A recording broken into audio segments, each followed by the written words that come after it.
Disclaimer, मेरी आप सबसे गुजारिश है, ये वीडियो सिर्फ एंटरटेनमेंट के लिए। এখনো লেবু বড়ই হতে পারলো না, এসে এক পা ধরাধরি করছে। এটা তুমি কি বলছো বৌদি? লেবুগুলো বড় হয়নি বলে তো ধরাধরি করছে, যাতে একটু টিপাটিপি করার পরে লেবুগুলো বড় হয়ে যায়। হ্যাঁ তো গেছে আমার চ্যানেলে যারা নতুন এসেছো ভাই, তাই টুক করে সাবস্ক্রাইব করে দাও। চলো ভিডিওটা শুরু করা যাক।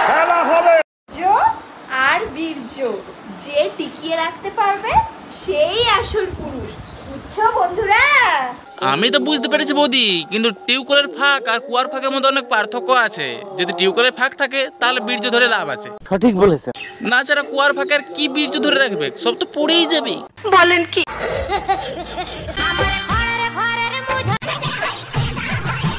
ছেঁদাটা হলো কি করে? কেউ সবাল টবল ঢুকাই নিয়েছে নাকি? আরে মানে ঘরের কথা বলছি, ঘরের ছাদে সবাল টবল ঢুকাই দিয়েছে বলে ছেঁদা হয়ে গেছে মনে হয়।